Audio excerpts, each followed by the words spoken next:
ये कार्यक्रम सत्य घटनाओं से प्रेरित है। जिनके साथ ये घटनाएं घटी उसकी वास्तविकता उन्हीं तक सीमित है। भूत प्रेतों और अपसामान्य विषयों के होने पर चैनल कोई दावा नहीं करता और न ही प्रोत्साहन करता है। कहते हैं कि सच कड़वा होता है, पर यकीन कीजिए कि कुछ सच खौफनाक भी होते हैं। और दुआ कीजिए कि वो खौफनाक सच कभी आपसे न टकरा जाए, क्योंकि वो सच बीते हुए कल की शक्ल में होते हैं और अक्सर ना भुलाए जा सके दर्द की शक्ल में भी। और हाँ, वो रिश्ते हुए दर्द आपके आस पास ही होते हैं, सुबकते हुए, कराहते हुए और कभी कभी इंतकाम लेने को तड़पते हुए भी। इसलिए जब तक वो सच आपको छूते नहीं, शुक्र मनाइए। मैं डॉक्टर नागर, पेशे से मनोवैज्ञानिक और पैशन से ह्यूमन माइंड का फैन, हर रात आपके पास लेकर आता हूं मुझसे मिले कुछ लोगों की आप बीती, कुछ घटनाएं जिन्हें सुनकर आप सोचने पर मजबूर हो जाते हैं।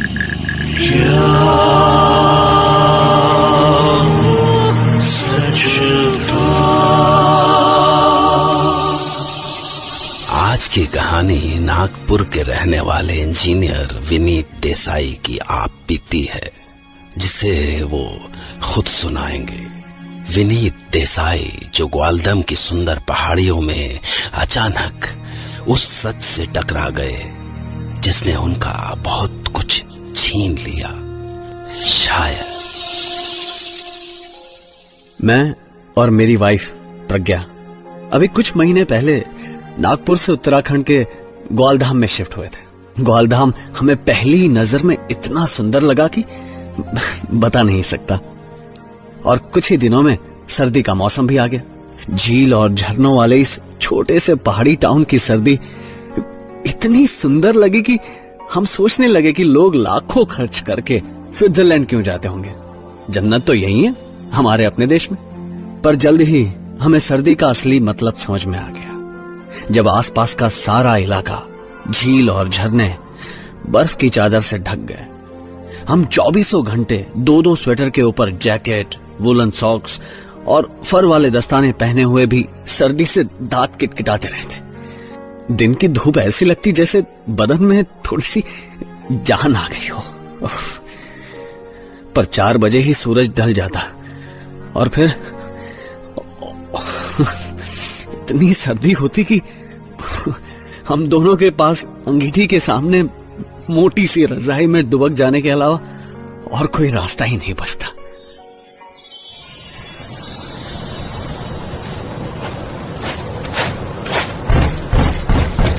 आई देर लग गई आज साइड पे। अब अंदर भी आने दोगी या यही सवाल करती रहोगी? सॉरी बाहर बहुत ठंड है, जल्दी अंदर आ जाओ। गिव मी द बैग, अंगीठी जली हुई है।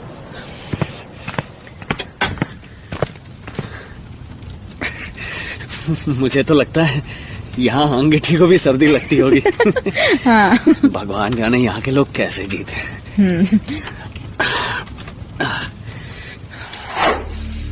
अभी हम उस बर्फीली सर्दी से लड़ना सीख ही रहे थे कि कुछ ही दिन बाद हमें एक अलग सा एक्सपीरियंस होने लगा। अक्सर हमें महसूस होता जैसे किसी ने हमारे दरवाजे पर दस्तक दी हो। विनीत देखो, फिर से वही आवाज। पता नहीं, कुछ समझ नहीं आता क्या है ये। देखना तो पड़ेगा ना, कहीं सचमुच कोई हुआ तो है?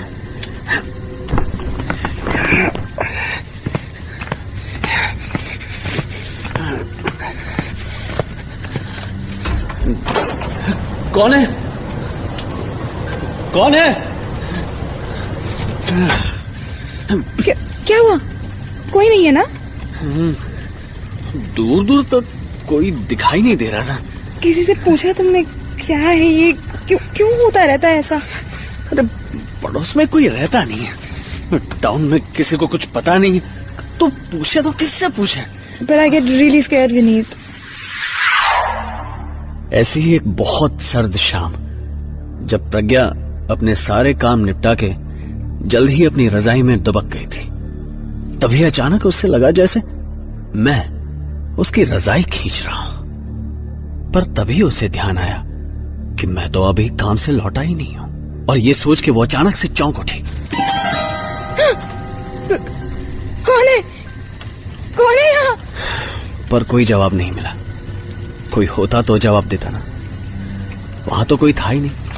प्रज्ञा ने डर से अपनी आंखें बंद कर ली और रजाई में घुस के उसे चारों ओर से कस के दबा लिया। कुछ देर बाद आके मैंने डोर नॉक किया।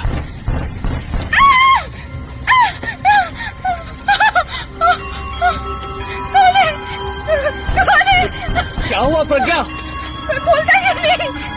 कौन है? प्रज्ञा, मैं हूँ।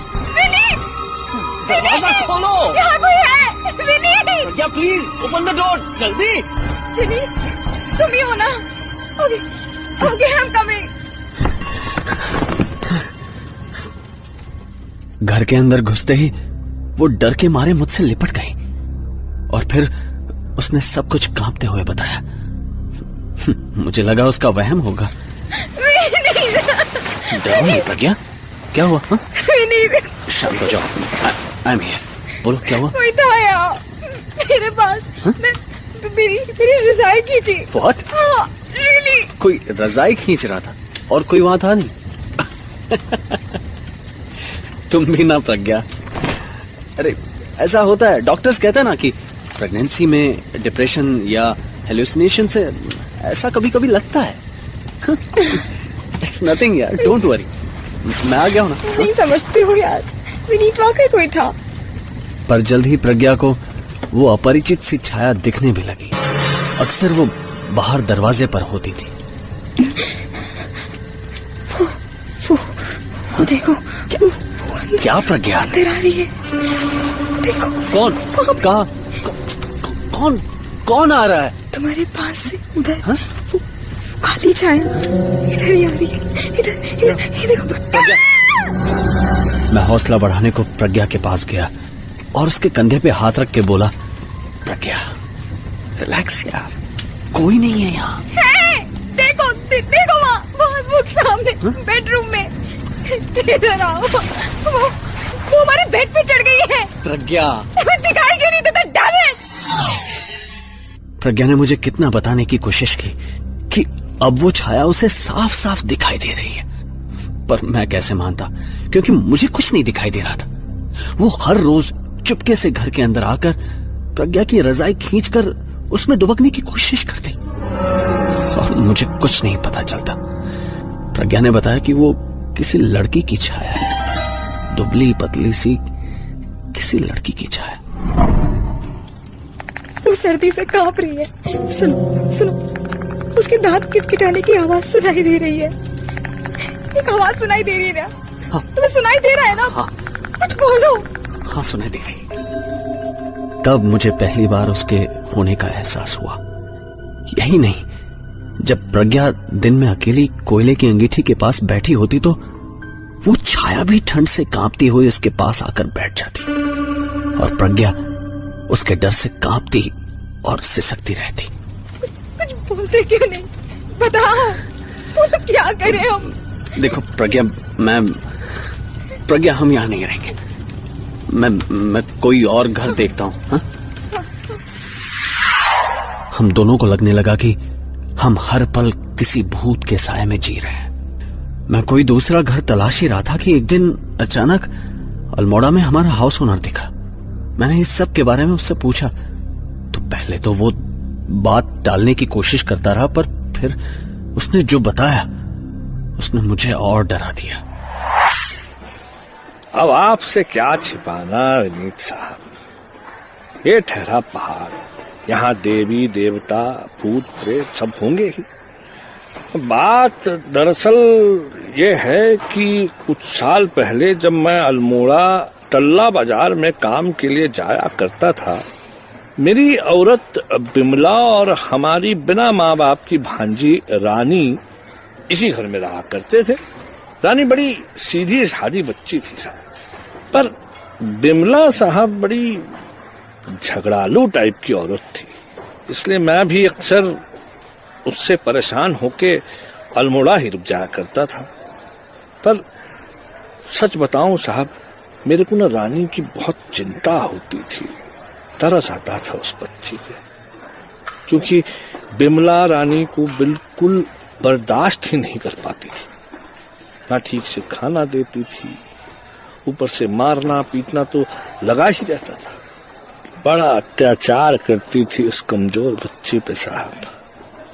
और साहब एक दिन अचानक अल्मोड़ा से लौटने पे मुझे क्या पता चला कि वो बच्ची रानी गुजर गई साहब। लोगों से पूछा तो वो बोले, सुबह सुबह जब भारी बर्फ पड़ रही थी, हमको रानी तेरे घर के दरवाजे पे बर्फ से जमी हुई अखड़ी हुई दिखी। शायद रात को गुस्से में तेरी औरत ने रानी को घर से निकाल दिया था और वो बेचारी रात भर इस बर्फीली ठंड में जम गई, मर गई बेचारी। और साहब उसके कुछ दिन बाद मेरे को एक सुबह बिमला भी वैसे ही दरवाजे के बाहर बर्फ में ठंड से अकड़ी हुई मिली। दम निकल चुका था उसका। क्या जाने जब सारे ग्वाल धाम में ऐसी जोर की बर्फ पड़ रही थी तो वो औरत घर के बाहर करने क्या गई थी। ये सुन के मैं बहुत डर गया और उस घर को छोड़ने का पक्का फैसला कर लिया। पर अभी मैं कोई और घर ढूंढ ही रहा था कि मुझे एक अर्जेंट काम से हेडक्वार्टर दिल्ली जाना पड़ा। मैं प्रज्ञा के लिए बहुत परेशान था, क्योंकि प्रज्ञा 9 महीने की प्रेग्नेंट थी और हमारा बच्चा कभी भी आ सकता था। प्रज्ञा, 4 दिन की बात है।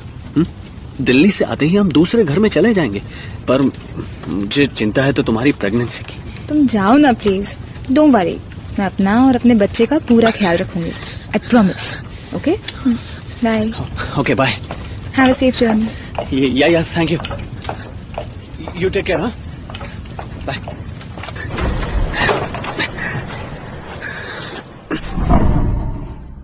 मजबूरी में प्रज्ञा को अकेले ही उस घर में 4 दिन काटने पड़े।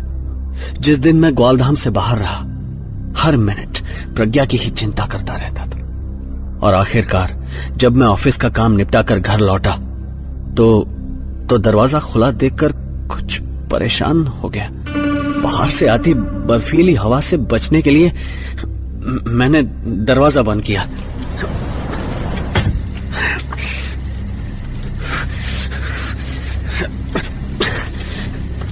और प्रज्ञा को आवाज देता हुआ अंदर आया। प्रज्ञा, प्रज्ञा, प्रज्ञा, प्रज्ञा, कहाँ हो तुम? पर जब मैंने उसको अंगीठी के सामने चैन से आग तापते हुए पाया तो मेरी सांस में सांस आ गई और मैंने खुशी से वो सारे गिफ्ट दिखाने शुरू कर दिए जो मैं दिल्ली से प्रज्ञा के लिए लाया था। प्रज्ञा, ये देखो, ये शॉल कैसी? Beautiful, isn't it? पश्मीना है, पश्मीना। और ये जैकेट तो देखी ही नहीं तुमने, ये देखो। और ये फोटो फ्रेम अच्छी है ना? पर मेरी सारी खुशी अचानक ही गायब हो गई जब मैंने प्रज्ञा को सिसकते हुए पाया। प्रज्ञा, क्या हुआ? तुम रो रही? प्रज्ञा, क्या बात? क्या हुआ प्रज्ञा? प्रज्ञा बताओ, प्रज्ञा बताओ। Is everything all right? बोलो प्रज्ञा। तब जो प्रज्ञा ने मुझे बताया उसे सुन के ऐसा लगा जैसे मैं भी ग्वालधाम की बर्फ में जम गया हूं। तुम्हारे जाने के बाद से मैं बहुत डरी हुई थी और मैंने पक्का कर लिया था कि आज रात चाहे जो भी हो जाए, दरवाजा कितना भी नॉक हो, मैं नहीं खोलूंगी, उस छाया को अंदर ही नहीं आने दूंगी। और कुछ देर बाद हर दिन की तरह नॉक होना शुरू हुआ और मैंने दरवाजा नहीं खोला। पर जब बहुत नॉक होने के बाद भी मैंने दरवाजा नहीं खोला तो उस छाया ने आवाज देनी शुरू कर दी, मामी दरवाजा खोलो, मामी बहुत सर्दी है, मामी मामी।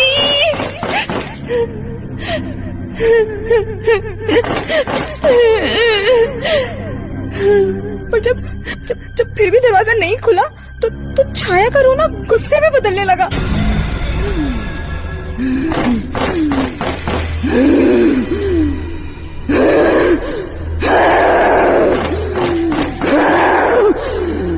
जाने कहां से आई उसमें इतनी ताकत, इतनी जोर से दरवाजे को धक्का दिया कि लोहे की कुंडी खिलौने की तरह टूट गई। और जैसे ही वो छाया अंदर आई, मुझे गुस्से से खींच के घर से बाहर निकालने लगी। मैं कितना गिड़गिड़ाई, प्लीज प्लीज जो भी हो प्लीज ऐसा मत करो, बहुत दर्द है, प्लीज छोड़ दो मुझे। नहीं नहीं नहीं। पर उसको मुझ पे दया ही नहीं आई, उसने मुझे धक्का दिया और फिर वो छाया घर के अंदर थी और मैं बाहर। दरवाजा खोलो प्लीज, बाहर बहुत सर्दी है, प्लीज दरवाजा खोलो, ओपन द डोर, मुझे प्लीज अंदर आने दो, प्लीज प्लीज। प्रज्ञा न जाने कितने घंटों बर्फीली आंधी में दरवाजा पीटती रही, पर दरवाजा नहीं खुला तो नहीं खुला। ये सारी बातें सुनाते सुनाते प्रज्ञा के रोने की आवाज जैसे कुछ बदलने सी लगी और आवाज के साथ उसका रूप भी भयानक होता गया।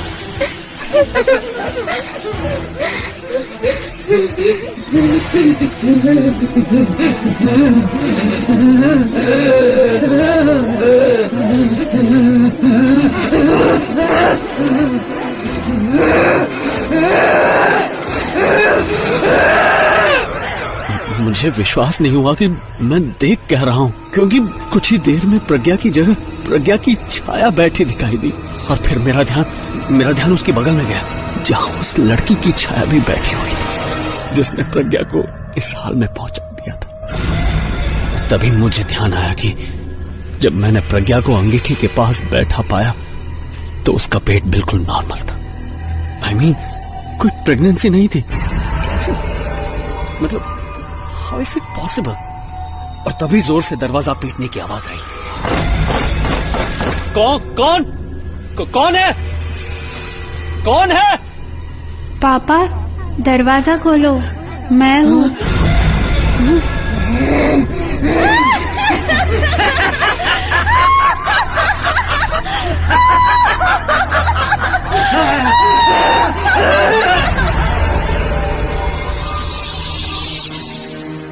सवाल है कि भला किसी रूह को सर्दी कैसे लग सकती है?